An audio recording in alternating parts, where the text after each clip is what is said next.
First, I am Sundar Alim here as a moderator, not really moderator actually. I would like to discuss about nonviolent communication. We are going to learn about how communication actually promotes understanding, empathy, and connection. And I believe that everyone here agrees that communication is one of the keys to create the sustainable peace, to create sustainable harmonies in our society today. But how communication affects the people also, like it will affect other people. Communication will be the first thing if we want to understand other people. Um, so we are going to discuss about what nonviolent communication here and what the differences between other communication that maybe you ever heard before. So we just directly to the second bit. Oh wait. Okay. Before we discuss about what is a nonviolent communication, maybe we also should first ask ourselves and here why we should talk about violence. According to the research from Center for Strategic and International Studies Indonesia on reported in 2023, in the past 2 decades, conflict in Indonesia has transferred from larger scale episode of communal and separatist conflicts to more mundane, small scale acts of violence. Albeit far less lethal, this small scale violence, if undressed, could compound on themselves and other local grievances to escalate into larger, more lethal mass atrocious crimes. You know, a lot of news, or when we open our social media like Instagram, maybe Twitter or something like that, we often see violence is like something normal in today's society. I mean, like we have to also encourage, we have to also ask ourselves, like, why does violence occur in our society?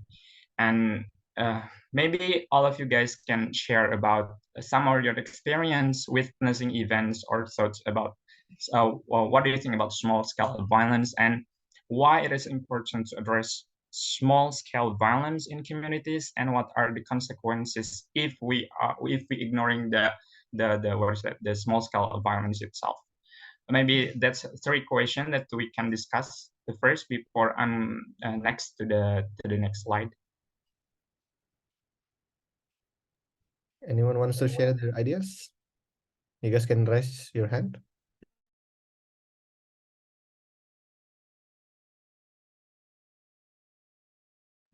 Can I try? Okay, I can start first. Well, I think it's because of the interest. People might have different interests and they don't find like the agreements on that. So, and when they try to solve this problem, usually they have like a forum or discussions or hearings, for example. And when they don't find the solutions, sometimes it might lead to violence. Just like what happened recently in what is that? Rempang, if I'm mistaken. It's a land conflicts happening in Rempang. That's the region. Because the state and the corporations have different interests. They wanna build like eco city there, while on the other hand, people living there for generations don't want to be relocated, don't want to be moved. They like they persist to stay there, to live there because they've lived there for generations. So yeah, there's also like a um values like local attachment to them. So it's hard for them to move, and so it might lead to conflicts as well between the companies, the state, and also local people. Yeah, because of different interest.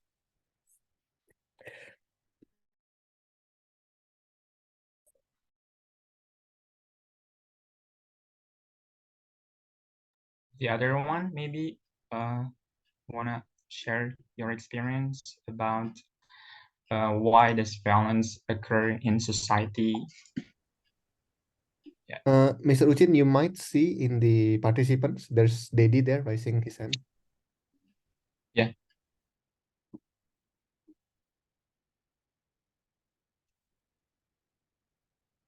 Dedi, yeah, you can Yep. go. Okay. All right. Thank you. Good evening, everyone. My name is Demas.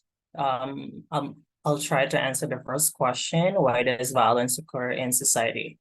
Um, I personally think that violence in society is a complex issue with multiple underlying causes and contributing factors. So there are, I believe, several manifesting factors coming from different forms, including physical, verbal, psychological, and structural violence, such as what I've seen so far and experienced was like social inequality, where one of the primary drivers that this type of small violence happen is because of the inequality amongst or amidst the society. When we see there's disparities such as like wealth, resources, or even like small opportunities just to get job, just to get education, in the different groups of society, I believe it leads to frustration and resentment as well as anger among all of them that creates this violence. And I experienced because I was raised and born in a rural area and then suddenly moved to the bigger cities. Coming from the rural area, which has biggest disparity between the cities, like cities in Indonesia, led to different discrimination to me. I experienced. I don't know if you want to consider discrimination to be like small scale violence, but for me, having this social inequality construction between our generation creates this, yeah, crimes that probably people don't see the hidden point or the blind spot of the effect from that case. And the for me that there's like psychological historical like oppression that we like inherit since we were since our ancestors, like because we used to feel like we are getting oppressed by our by those communities, then it creates this mentality that when you're stronger then you can actually bully other people or you can basically dispress other people. It's just like how what happened recently, like the children in a junior high school are bullying each other, or they're even like without a doubt, or like just to hit somebody else without a concern or anything else, which I believe that's probably the reason of violence here in our society, that we are there is a disparity or social inequality, as well as that there is like long historical psychological effect from our ancestor that prolonged until recent generation. Back to the moderator.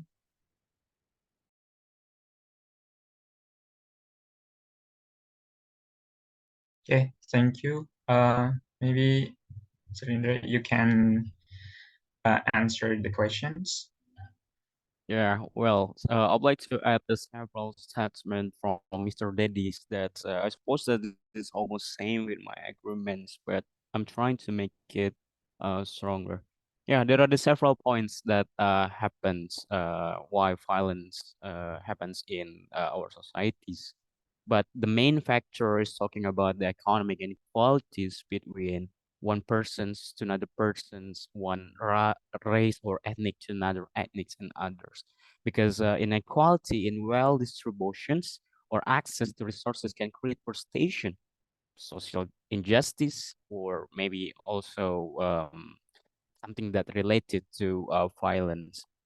And the second is there are several communications in our cultures that are trying to decide something needs violence. I cannot mention that culture or that ethnic or that race, but there is in Indonesia, yeah, in one of areas Indonesia, and the last decisions, yeah, or their communication is trying to do that violence itself. And the third point is education and also awareness. Why? Because there are the several societies in Indonesia. Yeah, it's related to also inequalities of economics between areas in Papua, areas in Sumatra, areas in Java that they still have a problem in education. When they still have a problem in education, so it means they cannot decide or they cannot communicate well how to solve the problem itself, and it's going to be something that related to violence and others. And maybe another point is talking about media and technology's influence, based on my opinions.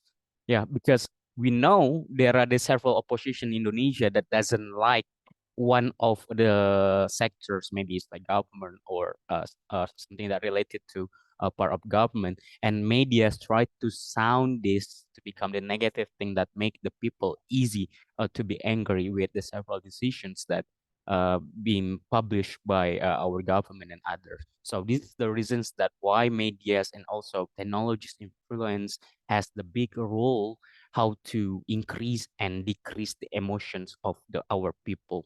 And yeah, the last but not least, yeah, it's coming to our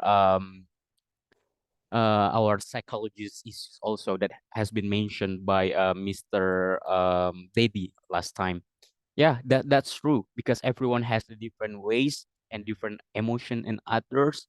So it means for the several people that easy to be angry, so it'll be easier for them to be related and to be involved in violence. So that's why how to solve this problem, yeah, educations. Because right now in psychology we can learn about something that how to decrease the problem or something. There are the several communication study and others how to solve some a problem and others. So that's why, yeah, if we take the conclusion what I told to you for this opening is, yeah, we need to educate our societies more, and I believe that time by time violence will be decreased, especially.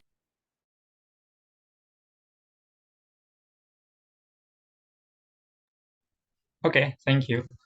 Okay, good point. Why does violence occur in societies? Because I think one big point that we can conclude is we born different. We born differently. Not everyone is same have same. Yeah, it's like a multiculturalism. The differences between idea, the differences between value they have, the differences between how they raised by their parents. Actually, I want to maybe give some additional point that when Mr. Kibo told us about how education also plays a role point important role about education to decrease the violence. The authors ironically told that one of the key factor when it comes to violence is about education, because the education system is not really well today. It's because when student they made a mistake, sometimes mistakes always have a correlation between punishment. So if the student make a mistake, they need to be punished or something. So that makes violence also occurs, one of the key factors in education. But that may be another point. Okay, next. Uh, Before we talk about what NVC or nonviolent communication, we are going to talk about maybe give some additional point that why nonviolence communication is needed, especially in today's society. First, we face the communication challenges. Communication challenges because we've talked about earlier that we born differently, and then conflict resolution also needed, especially maybe in a country that war exists. And then nonviolent communication also emphasis on empathy and cultural shift towards emotional intelligence. Right now, one of the key factors why people need to learn is about emotional, especially emotional intelligence, because when you rely only on what is that IQ, intelligence IQ, maybe you would uh, beat by artificial intelligence. But what we have as a human is our emotion. So we need to train our emotion to more mature and get better. And then why NVC is needed? The next one is desire for better relationship, and then educational initiative, globalization and cultural exchange, and it's also for our personal growth and self-development. Okay, let's talk about what is actually nonviolent communication. First, what is communication? Communication is actually the process by which messages or information is sent from one place or a person to another, or the message itself. What is nonviolent communication and how does it differ from other forms of communication? According to Marshall Rosenberg, who wrote about nonviolent communication, there are different parts uh, for actually. Is a communication framework that helps people to connect with themselves and others through empathy and communicate using a four-stage processes of observation, identifying feelings, identifying needs, and making requests. So these four things are very essential when we want to learn how to communicate better, especially when it comes to nonviolent communication. So first is observation, feelings, needs, and requests. We are going to discuss more in the next slide. First, observation. What does it mean by observation here? Observation in nonviolent communication refers to the concrete specific action or behaviors that we observe in a situation, without adding judgments, evaluation, interpretation, or analysis. Observation are the raw, factual data that anyone could observe. By sticking to observation, we avoid generalization or labels that might lead to misunderstanding or conflict. Nonviolent communication encourages expressing observation as neutrally as possible to ensure clarity in communication.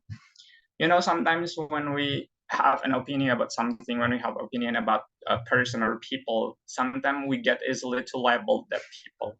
Like you are a liar, you are diligent, you are blah blah blah or something.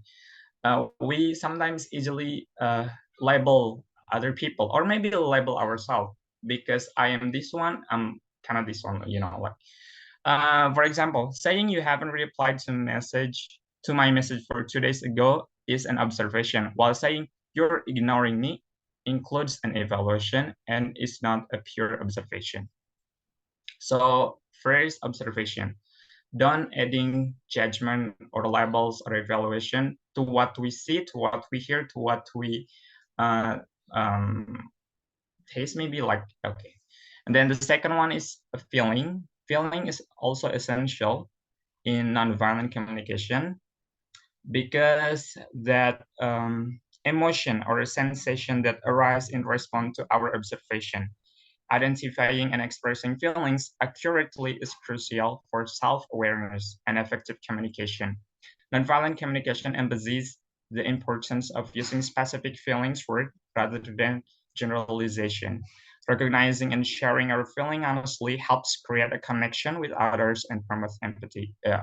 Feelings, you can say, like happy, sad, frustrated, excited, content, worried, and other people. Okay, the third stage is need. I believe that everyone has same basic needs. Needs in nonviolent communication are universal human requirements or value that underline our feelings, Identifying our needs help us understand why we feel the way we do. Needs are not the same as strategies. Strategies are specific action we take to meet our needs. Nonviolent communication encourages people to connect with their needs and the needs of others, as it fosters empathy and understanding. Being aware of our needs and expressing them helps in finding mutually satisfying solution. The needs we are going to use here is a universal need. And the fourth or the last one is a request. How we make a request to other people when we want something, when we need something. Because communication also will will engage in other people need, other people feelings. Request here gives the people more specific, doable, and positive action we ask others to take to meet our needs. In nonviolent communication, request should be clear, actionable request instead of vague or demanding statement. Requests are made with an understanding that the other person has a choice to agree or decline. Making requests rather than demands respect the autonomy of others and encourage cooperation. For example, here, for example, would you be willing to talk about our issue for 10 minutes? Is a request. Rather than saying, you have to listen to me. You have to listen to me is a demand. So we also should respect other people's choice. They should, agree or decline. That's the first stage in that's very essential if we want to create the better communication, especially in nonviolent communication. Maybe we can discuss later on after we see another example. I'm going to give the next material first. Okay, wait. Okay, after we know 4 stages that we can understand in nonviolent communication, where do we start? Where do I start? So in order to create a better communication, especially in nonviolent communication, empathy is a core. Stating with self-empathy and self-awareness to identify internal feelings and underlying needs while interrupting habitual processes of blame and judgment. The same empathetic approach is then used to engage with others, supporting practitioners to be present and listen compassionately. From there, nonviolent communication encourages you to identify requests that can address your underlying needs and those of the people you're engaging with. Maybe we also have a question or a wonder what's the differences between empathy and sympathy. I believe that empathy is more deeper than sympathy. There's a quote here. Before you judge a man, walk a mile in his shoe. After that, who cares? He's a mile away and you've got his shoe. I mean, like, we cannot judge other people easily until we know from their perspective. Sometimes in today's society, I often see the people who blame other people easily because of their lack of empathy. And also, maybe the next question is, if you can share your perspective, guys. Think about a recent conflict or misunderstanding that you had, especially related to communication. How do you think the situation would have unfolded differently if you had approached it with genuine empathy for other person's perspective? What specific word or action might you have used? Okay. Anyone can share about maybe a recent conflict or a misunderstanding by communication.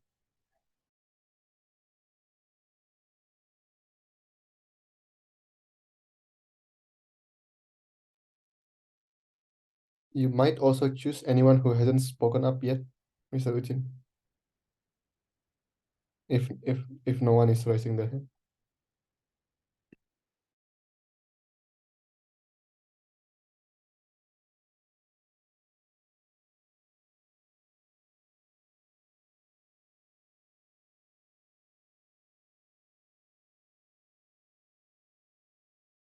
You're still mute.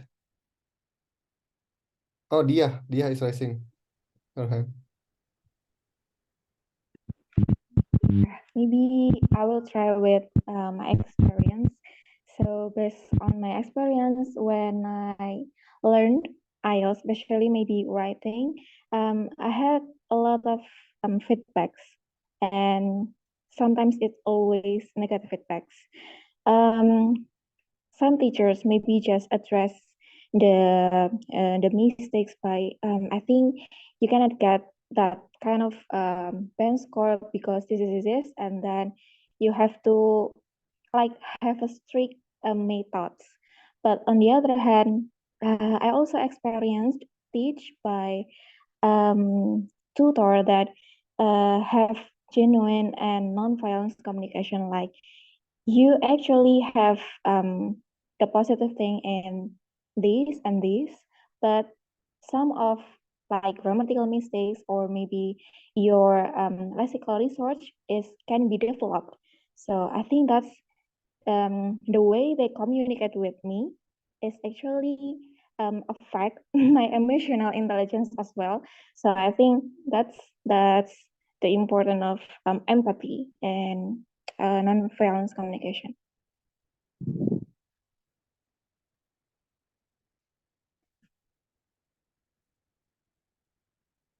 Um, is there sorry, is my check? Yeah. I can hear me. Oh yeah, okay. I think I just get lost. Yeah, is that answer the question? Sorry.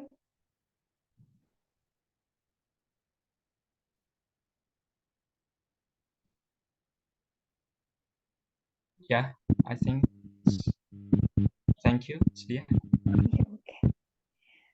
Can you hear me or? Yeah, you're audible. You're audible. Oh, okay. Yeah, okay.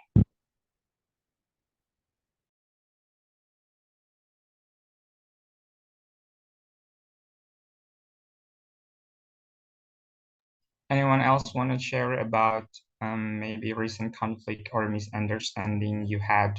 Um, it's caused by a misunderstanding in communication. If no, I think I'm going to go to. Okay, so the first step that we should build in order to what is that, train our empathy is try to see other people's in there should not like not get easily to labels other or judge other people. Okay, so what is empathy? Empathy, I mean, like we've mentioned before, is a perspective. It's about perspective that we put in other people's perspective, not from our perspective. We try to understand what other people face. So here, there are four types. I mean, like there are four types that Dave Gray told in empathy. First is about feeling. How do we respond? How do we respond? And then seeing how the inner or unfiltered voice is appear. And then the third one say what they share out loud and does their action and actual behavior. If we want to empathy, also make sure who are we empathizing with. For example, who is the person we want to understand? What is the situation they are in, and what is their role in situation? The second one, what do they need to do? And the third one is what do they see? It's like observation. And what do they say? What do they do? What do they hear? And the last one is what do they think and feel? Because violence often led to a pain, led to suffering from others. Yeah, misunderstanding or not being understood by the society. Sometimes it's very, it's very, it's very uncomfortable for all people, I think. And when we build our empathy, we try to also engage in their emotional response. So does anyone want to share about the way you develop your empathy towards other, or is this a better way? Maybe you also can share your experience from the people. I mean, like for a person who actually my empathy is not really, for example, first time, or um, my self-awareness is not really high, and then you see an event or you see something that made you want to increase or want you increase your empathy. In what situation or in what events that you develop your empathy?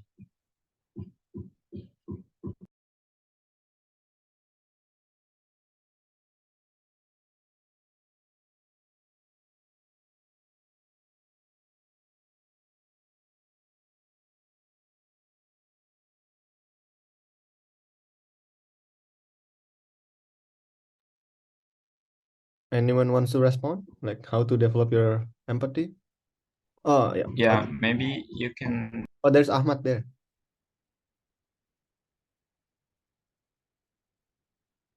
Ahmad, yeah, Check. go ahead. Yeah, all right. Thank you very much, Rangga, Clean, for the chance given. I would like to share about about talking about empathy. To me, to explain or elaborate about empathy means that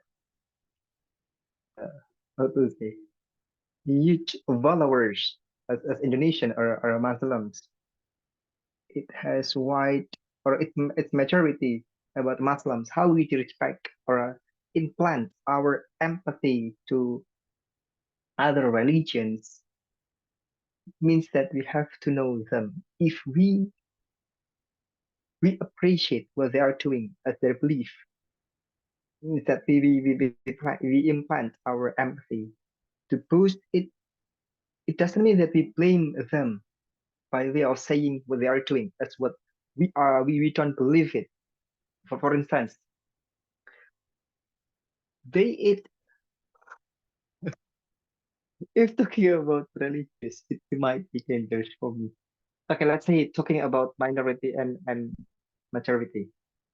For instance, the way how we see about well-educated people and unwell-educated people, how we adapt it to implant our empathy, we have to give an example. We have to give the chance. Maybe they want to share everything, anything they want to share, but we try to give them the example. In my society, they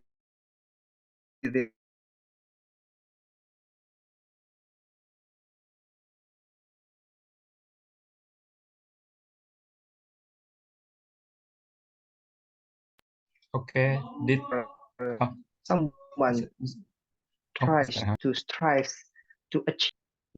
Am I audible?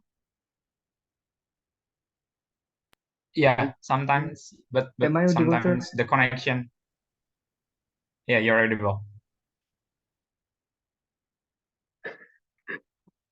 Okay. My connection is unstable. Can I continue? Yeah, keep going. All right. Yeah. I just want to emphasize that achieving or having higher degree it's crucial nowadays because we can improve our literacy, the way how we can be wise to hold or to play on social media means that if someone tries to give a comment, tries to uh, dislike uh, other people on social media, we know them. We can see people well educated or not by way of saying their question or their comments in terms of they have a higher degree or not.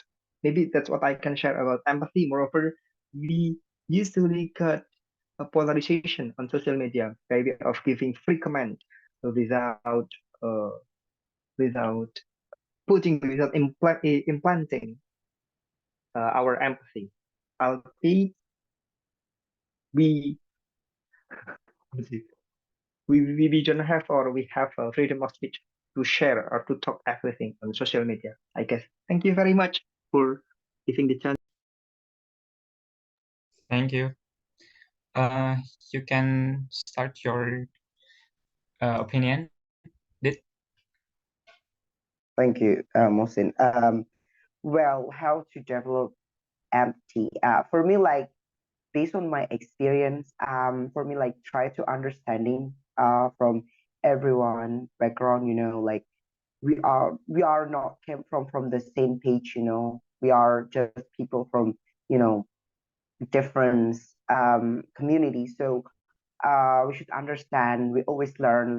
And then after we learning, like the things that will, being so-called offensive or, like will make people or will make someone and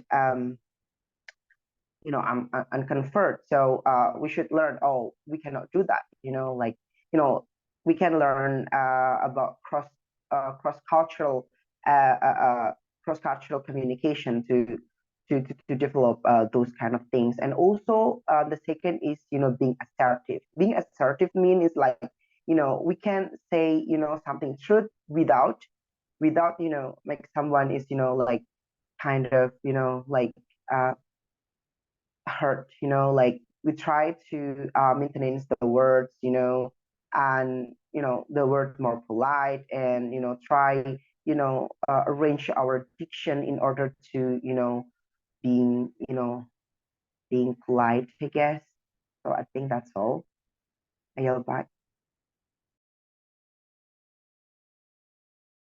okay. Thank you. Did okay? Anyone else want to share their opinion about how do we actually exercise or um, train our empathy in ourselves? One more person, maybe.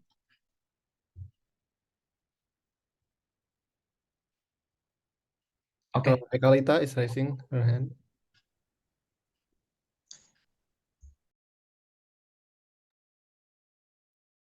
Mr. Uchin, Ekalita.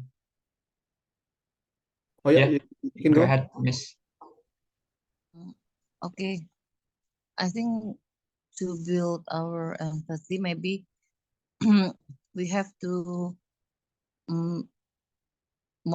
listen more, yeah, listen more or understanding the disposition, yeah, of the matters first, yeah, why they uh, use the violence for the solution, and they were so frustrated because sometimes the problem is very principles or fundamental, and uh, other party is disrespect the other.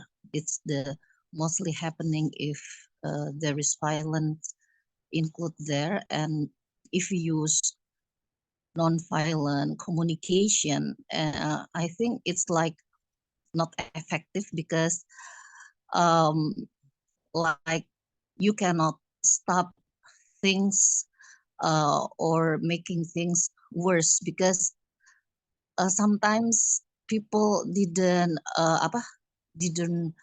respect, yeah, if you are just like didn't show what is your standpoint. Yes, mostly in the fundamental or principles. Mm, Moreover, if there is a like a power abuse or something that really like I said, very principles, and you didn't respect others, and then you expect others that want to listen and understand you. I think it's a little more difficult, yeah, if you cannot be trust, because in some in some condition, maybe if you uh, really know the disposition, and you can be more wise when you taking action, maybe the people belum belum tentu melakukan kekerasan atau apa ya, maksudnya dia belum tentu they use the violence gitu loh, something like that, because sometimes we also have to understand the reaction of the others. It's like if we are dealing with our kids, right? When you didn't respect your kids, they can also against you. They can also doing sarcasm or violence because maybe you didn't respect them, yeah, or maybe you didn't listen more.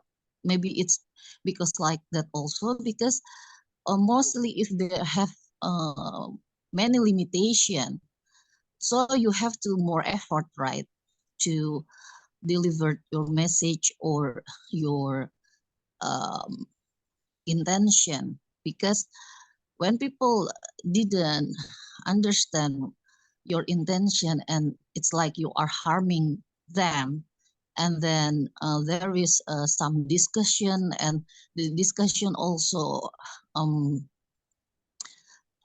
they didn't um, apa namanya, didn't support you also, ya. Maybe you have to hold the matters, and yeah, like I said, you doing more observation, because if we only expect people to be nice and behave, but the real problems is occur in there or there. I think it's kind be a problem also if people didn't react clear, yeah. Mostly if there is something important problems occur.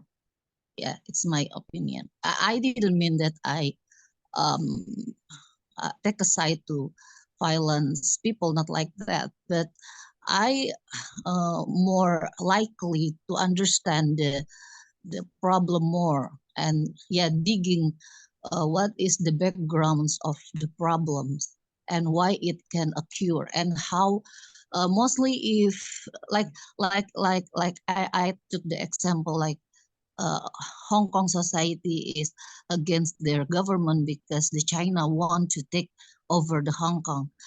Do they have to be quiet?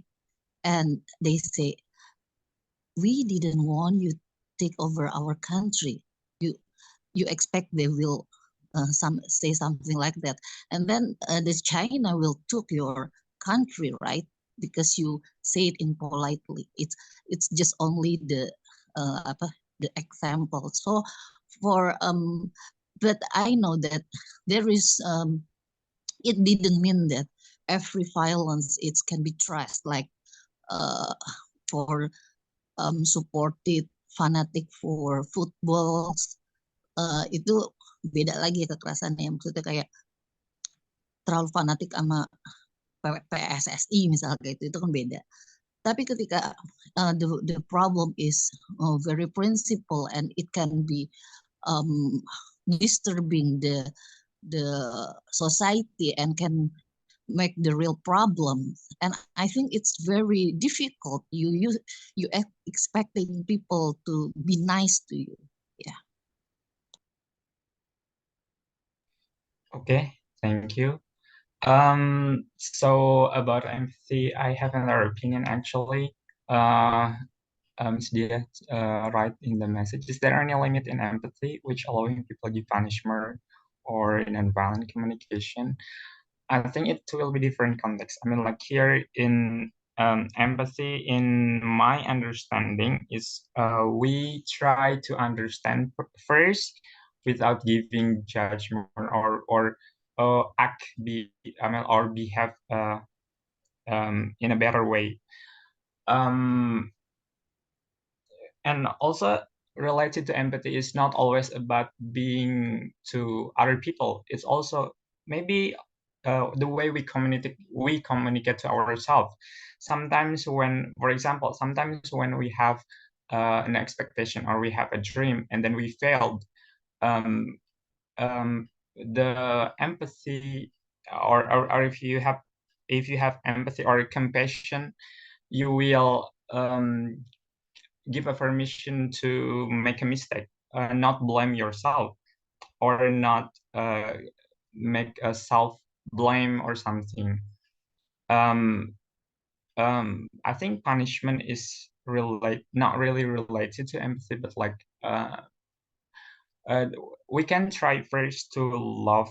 I mean, like the capacity of love, the capacity of the love, the capacity of we love ourselves, the capacity of love other people, other. I mean, like other being, not only human, maybe like an animal or plant. It's also has has a factor to build our empathy to grow more.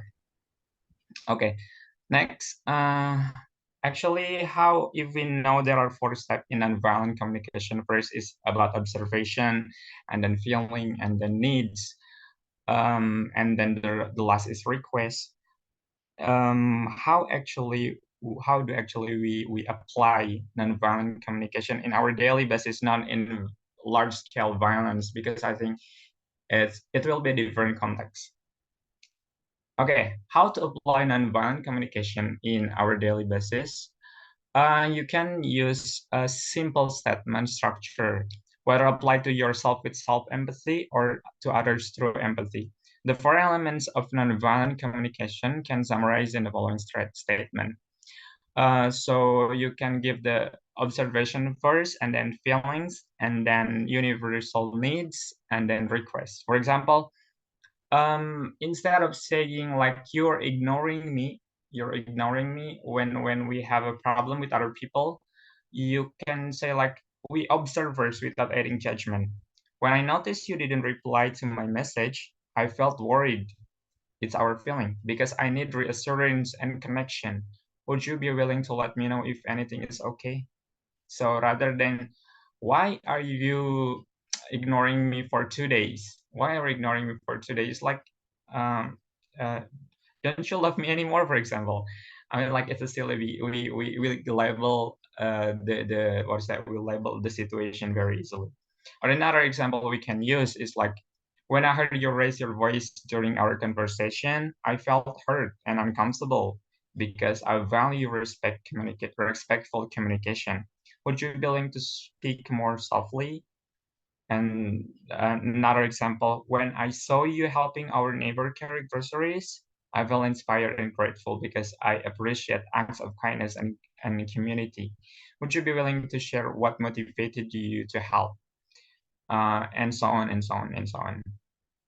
So the 4 stages, first, the observation without adding judgment, and then the way we feel or the way other people feel, and then what is actually our need that should be fulfilled in that context, and then we made a request to other people. I want all of you maybe here participate in making 1 or 2 statement about nonviolent communication in our daily basis. I believe that all of you sometimes, including me, maybe like face another challenge that I want other people do this, but the result the result is not is not what I expected. Yeah, maybe everyone here can make one sentence or speak the way we use nonviolent communication in our daily basis. Start from observation, and then the way you feel, and then what is your needs actually, and then the request.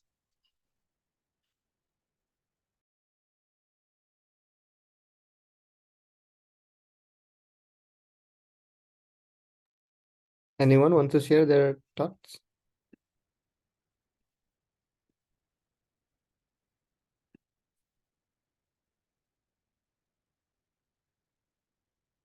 What about Ziaul? What do you think?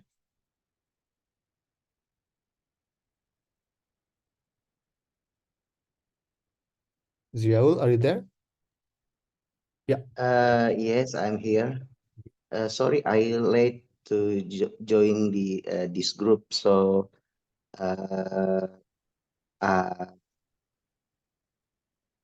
I don't know how to start to speak. Oh, it's okay. Thank you for coming. And yeah, please prepare your perspective on this, Ziaul. Thank you. Oh, Firman. Okay, thank you. I think that I will try the verb to being more empathy. For example, like when I, when I somehow angry, or getting anger, like that's mean, I'm feeling hungry. So what I need is to eat, and would you be willing to treat me? This is for example. And the second is maybe like when I feel uncomfortable, that's mean I feel like I just, wanna just wanna angry and need some space. So would you be willing to leave me alone? So I think that's the example for me. Thank you. I yield back.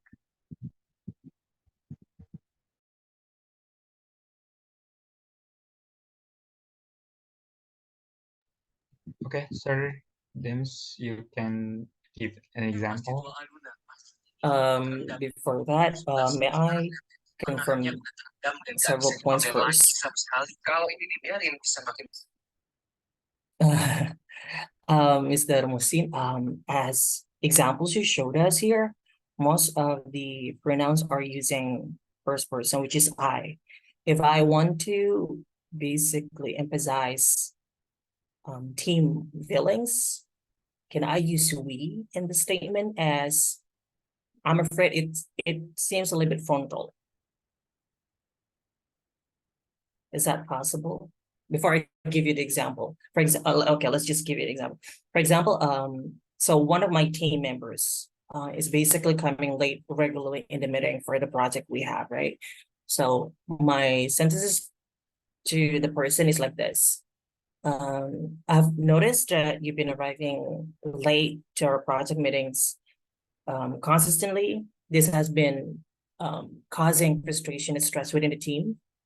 So I'm not really saying about my feelings, but all the team's feelings, as we are working hard to meet our project deadline. So we all have a need for punctuality and reliability in our team meetings to ensure effectiveness. Could we discuss the challenges you might be facing in arriving on time or punctual, and explore possible solution together? Do you think it's a little bit frontal, or can we use it for like group feelings? That's my example. Okay, great. I think it's a good example. Thank you, students.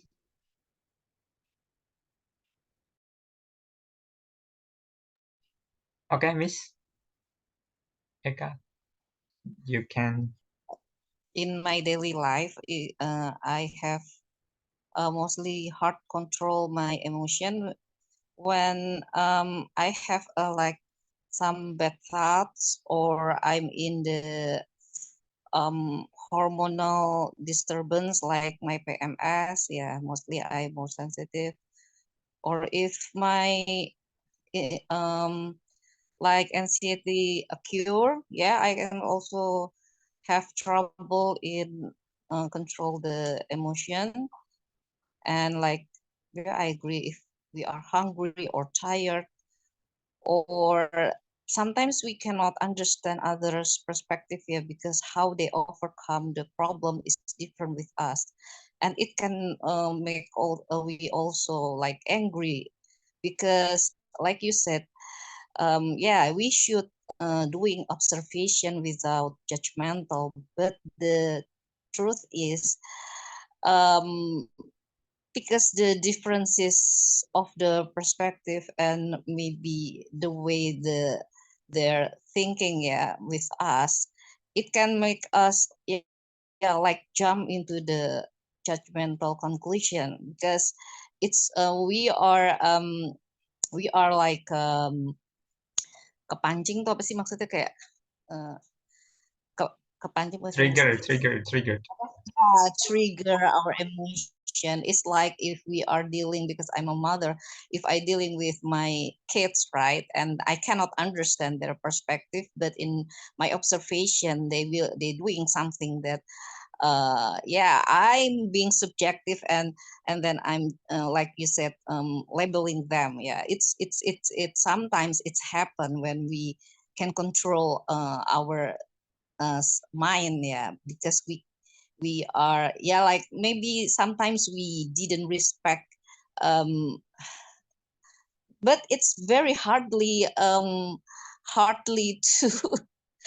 to perform, because we are human, right? Mostly if you are women, yeah, or like for some people they have limitation education, maybe something like that, or they have some um emotional problems. Yeah, I think it's a kind of little bit hard, yeah, to be, yeah, to be doing something ideal, yeah, because maybe the condition is trigger the person to have the lack of the behavior, yeah, something like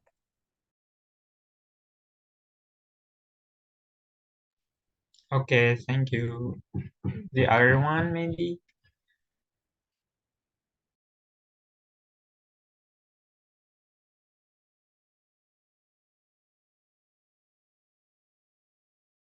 If there's no one to talk about, I'm going to the next slide.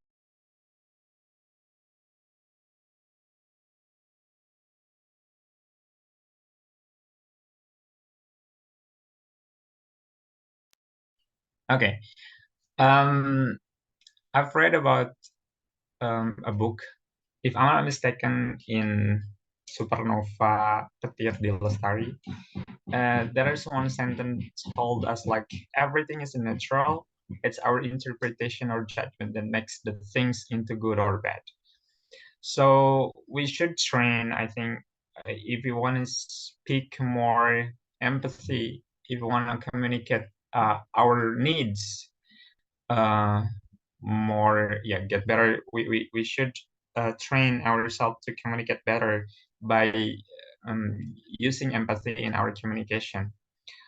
Here, there are several steps that we can train when we want to speak more clear or more empathetic. First is when we want to ask about something, use the verb to be without indication that the evaluator takes responsibility for the evaluation. For example, observation with evaluation is you are too generous.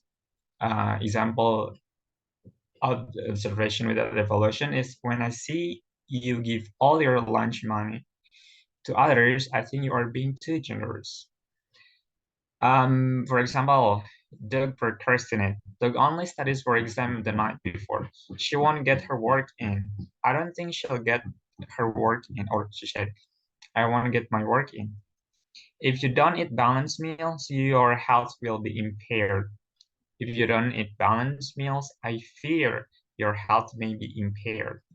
So by adding a little bit lexical research, more soft rather than to the point, And the second one is use the words detonating ability without indicating that an evaluation is being made.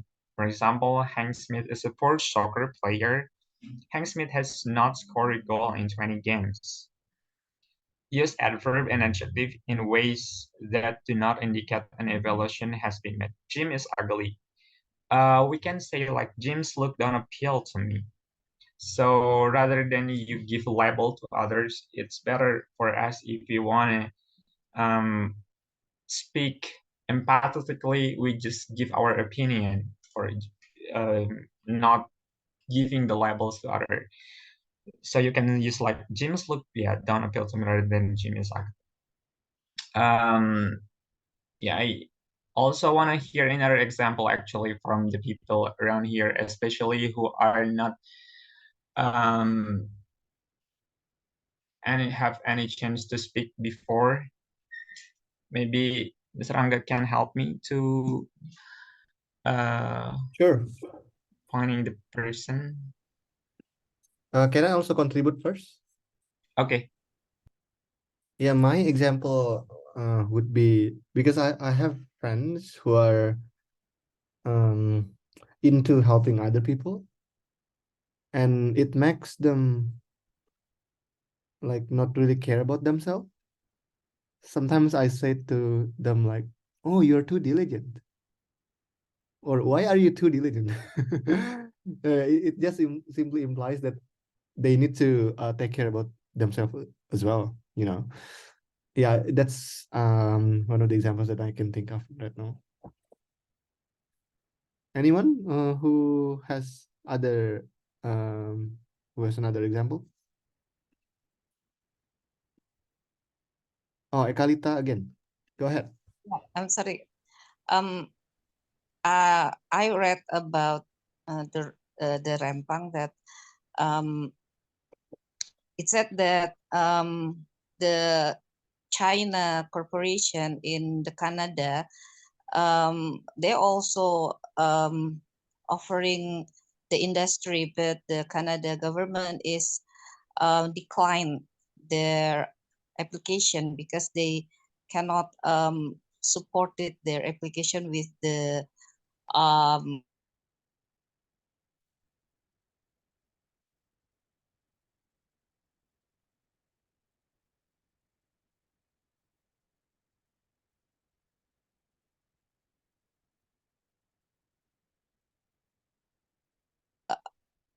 many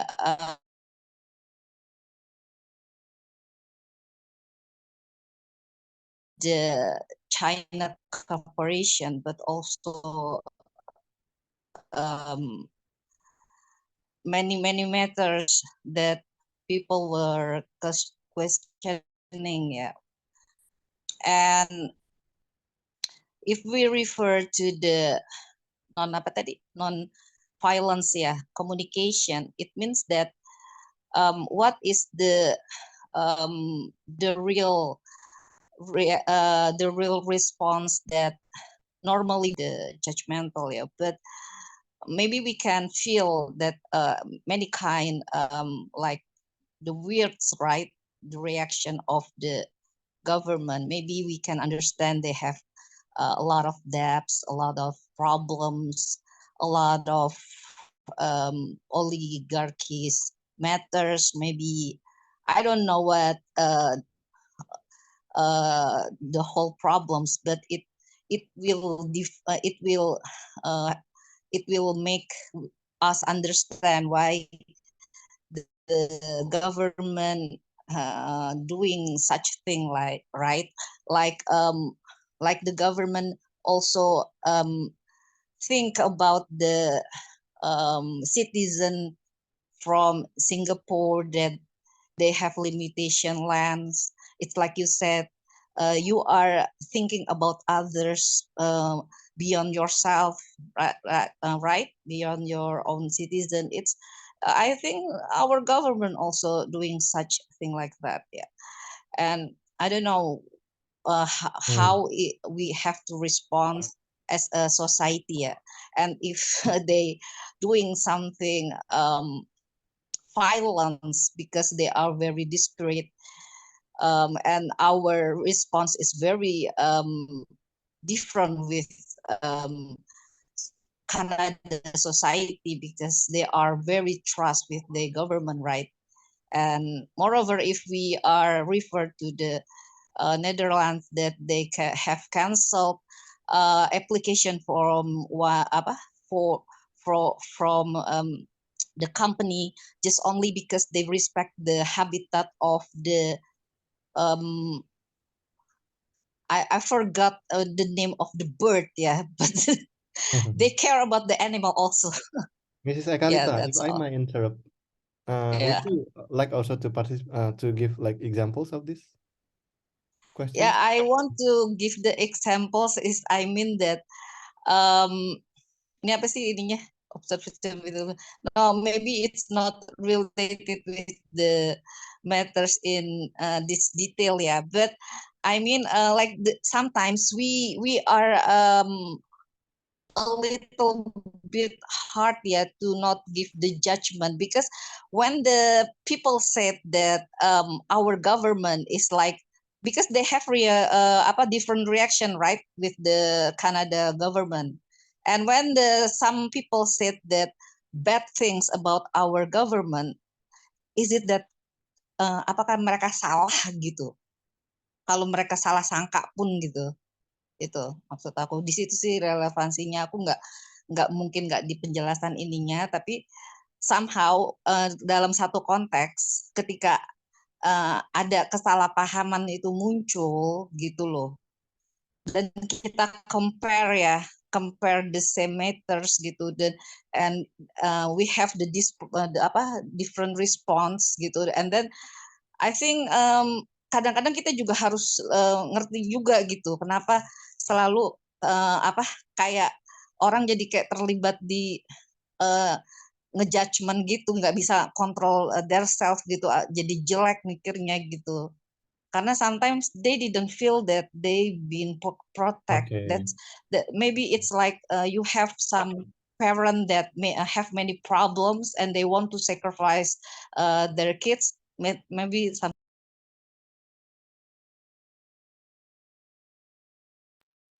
Okay, sir. James, you can give your opinion. Thank you, Ms. Eka. I want, I don't know, please correct me if I'm wrong if I give you this example. So, for example, I don't, your report is poorly written. So I think you didn't put in much effort to write that report. That's the observation with evaluation. So I judge your report. But the example, when I change a little bit without evaluation, I think I can change the sentence into your report contains several sparing errors and formatting issues, which we can address together. I'm not sure. I think that's the example. Everything. Yeah, that's the example I can give. Thank you. Thank you. I think that was a good example. The people, other one, maybe another one. That one here. I mean, like when I in my organization in my college, like especially when we held a big event, and then another committee to one another, they just like you are too. That's why sometimes in my personal experience, I think um, mentally they feel exhausted and because of their taxing interpersonal relationship or interaction? Can you share a specific execution principle? For me, in this question, like I often see my friend when I held an event, a big event, or from another division to another division had a clash. So I should speak more empathetically, more concise, using this principle. And then the second one, how can nonviolent communication be effectively integrated into educational curricula or workplace training programs? What benefits do you think it could bring to institutional professional environments? Or the next question, in what ways can nonviolent communication contribute to resolving larger societal conflicts? Or primarily can discuss before we close this discussion is, what challenges do you think individuals or communities might face when trying to adopt nonviolent communication practices? How can these challenges be overcome, and what kind of support system are necessary for successful implementation? Maybe Ms. Ranga can help me to choose people who you think can contribute to tonight's discussion. Sure. Anyone? Especially those who haven't spoken up yet. Like Che, for example. What do you think?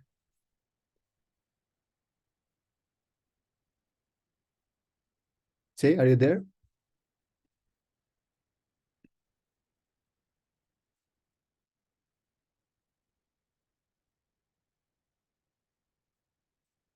Or what about Restika? Restika Cahya.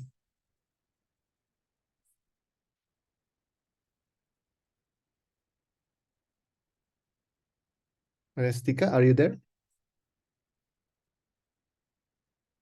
It seems to me that everyone is listening.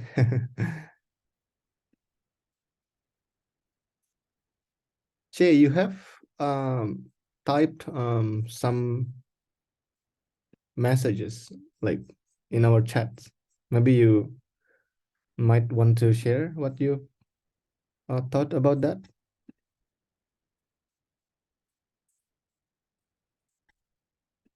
Is my voice clear, Uchin, Mr. Uchin? Oh, yeah, because my Yeah, connection you're is able, terrible. sir. Yeah, thanks.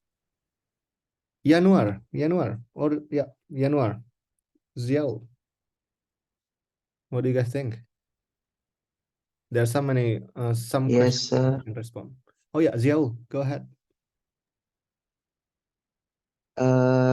Thank you for uh, but sorry, my my English is not good. Maybe because of my first to joining the FTD Zoom. Oh, that's fine. We are all No worries, you learning can here. share your opinion. Oh, Dia is raising her hand. Dia, what do you think?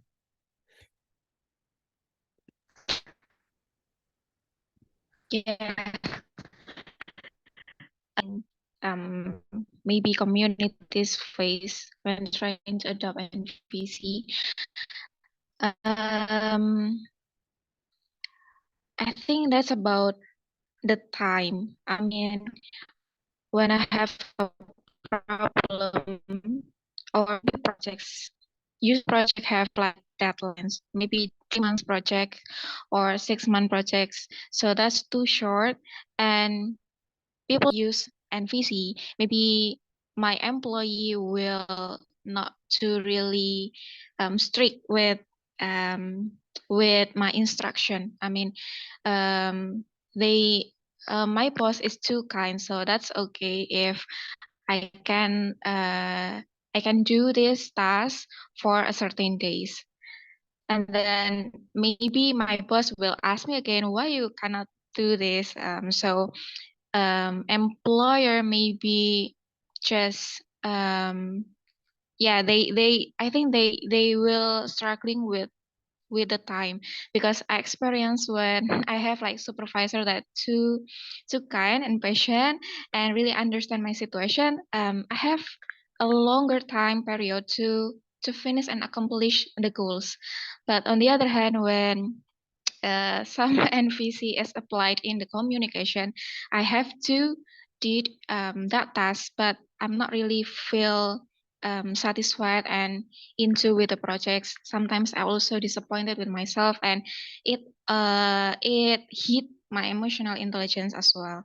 So maybe the problem is time. Other than that, maybe um, it it can be time, because, for instance, like the government problems, it have many interests. Like Mr. Angga said, that if the government have interest in increasing their economic, or maybe the other person have interest in social problems, or maybe the technology, something like that. If there is no time to actually just have a meeting and in here with the empathy, what is the solution, what actually we want to have, and our goals, something like that. We never meet this kind of NVC. Someone with have the big power will use this power abuse to force their interest, to force their goals. Yeah, so if we want to deal with NVC, I think we have to deal also with the time, the long time that we need to finish the goals. I think that's my opinion. Okay, thank you, Miss Dia. Okay, Mas Ahmad, raise your hand. Mr. Right. Ahmad, you Thanks for the second chance. Hope so much that my connection is stable. To me, to answer how can non-violence communication be effectively integrated into educational curriculum or workplace training programs, I would say that in some institutions, or I personally see my university or my class, that's speaking or discussing by using English doesn't work at all because of judgment or because of it doesn't support each other. It seems like in meeting we encourage each other, support each other, in order to get or achieve eloquent in speaking, especially for day by day or time by time. We try to in this meeting, we push our speaking get better. Moreover, when we have a chance to join in national international relations,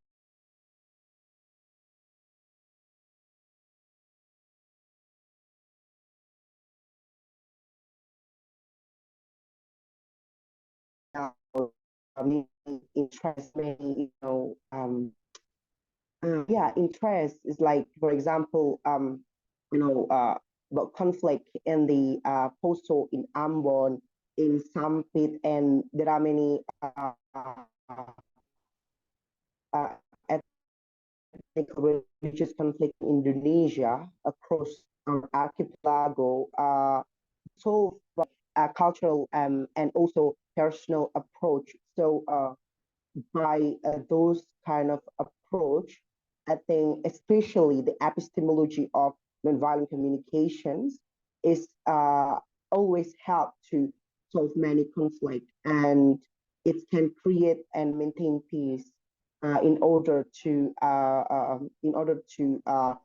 championing the reconciliation with all of community. Iya, Pak. Thank you. I saw Mr. Reza last time raised a hand. Okay, thank you, Mr. Uchin. Okay, I absolutely love with our topic tonight. And related with the topic, for question in the front of us is still related with our daily life. So can I answer all of this in those one time, sir? Yeah. Okay, I'm gonna start with the question number one. Okay, I strongly believe if non-violent communication is the best way in my relationship or my friendship, because yeah, honestly, non-violent communication is something new for me, but I read the book from the philosophy terrace, and got I got the method, the same method to avoid misleading or misunderstanding with the other people. It says about star. A star method is like balance.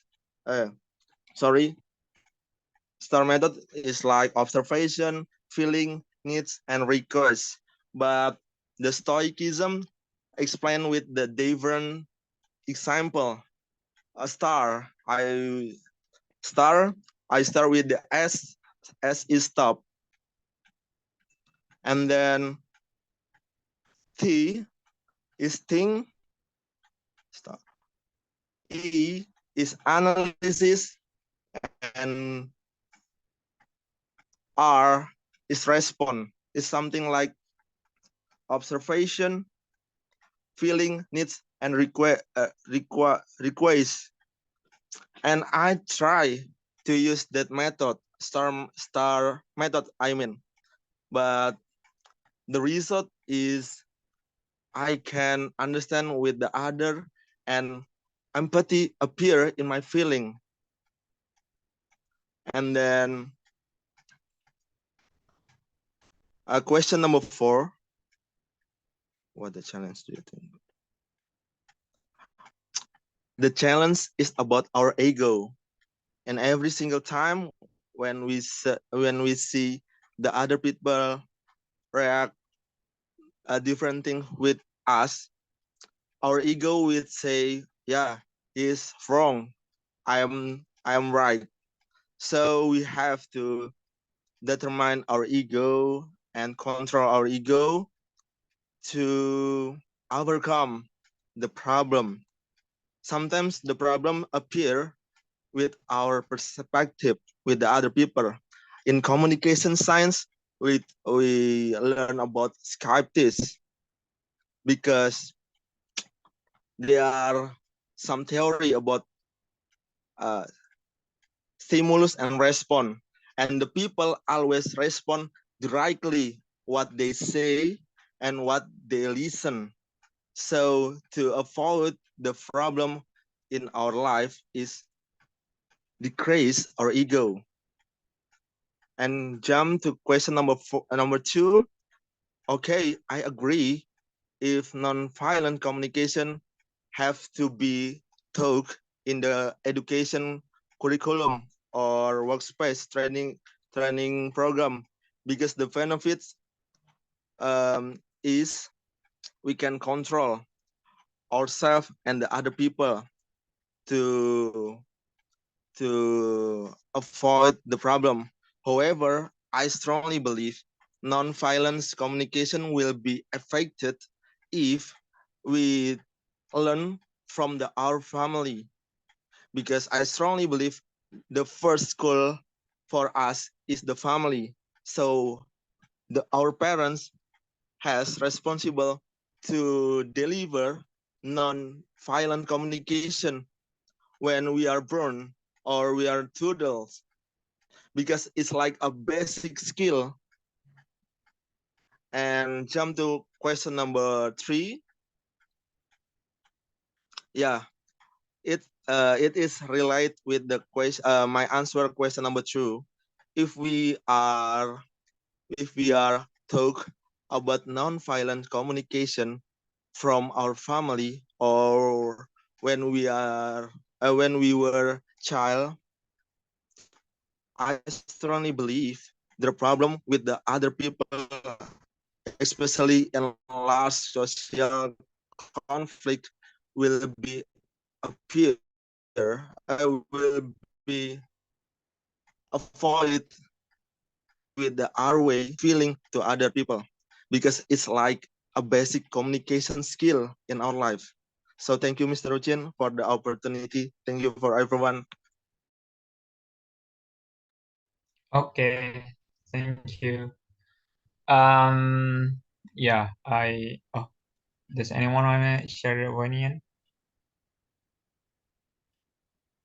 Last time. Anyone wants to share your ideas? Januar, maybe? Mr. I'm all ears. Maybe I'm still be a listener right now because Can I I? just joined the discussion. Yeah, sorry. Yeah. Actually, I just want to hear all of you here because I'm not confident enough to share my opinion. But yeah, definition. Yeah, I think we often clash with others because we are fail to define the problem. We are different in point of view. So if we define the problem, actually we have accomplished a half of the problem. So in my view, so it's important to know what the matters actually, what the problems. So we have to we have to be able to define the problem. That's the key, according to my experience. Yeah, that's it for me. Thank you.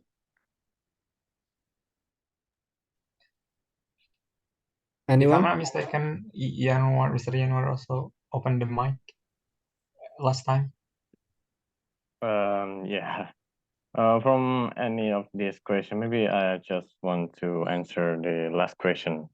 I think about what challenges do you think individuals or communities might face when trying to adopt non-violent communication practices? As far as according to my observation of this, when the community or individuals try to adopt the non-violent communication practices, some of them will have used to be will have used the previous the previous habit, the previous just like a habit, or what is perilaku, or what is perilaku? I forgot the perilaku. Behavior. Yeah, the behavior. Maybe they're still facing some of the difficulties to adopt this method perfectly. The challenges might be they overcome when they just implement this method. I think, yeah, they just just like okay, respect of you. We don't have anything. We don't have to initiate some kind of bullying, or maybe some kind of tease you what you have, or maybe we just silent and listen what you speak. But for the future, I think the support system that are necessary for this successful implementation, I think, yeah, just of what is consciousness of our minds, you know. We we already face the reality that none of us can accept the bullying, none of us can accept the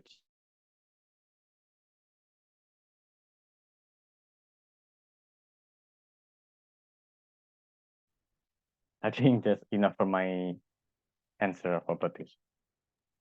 Okay, thank you, Sarjanoan. Yeah, I also want to give some additional answer to the last question. Maybe, what challenges do you think individuals or communities might face when trying to adopt nonviolent communication practice? I think it's about context. When professional context is more suitable rather than personal context. I mean, like when we are places when we place in workplace or school or like another professional context, it will be good to apply uh, to apply this nonviolent communication, because sometimes we need each other, but sometimes when we ask other people, when we request to fulfill our needs, our ways to deliver the communication also impacted to what other people perceive us. But it could be different when it comes to applying nonviolent communication into personal context. I mean, like if you have a best friend, if you have friends that you know you don't really care about what language do you use each other. Sometimes you use shouting or a bad word or something. If you use nonviolent communication to personal life, sudden all of a sudden it will be like, huh, what are you doing? I mean, like, who are you? I mean, like, you will become strangers maybe, like.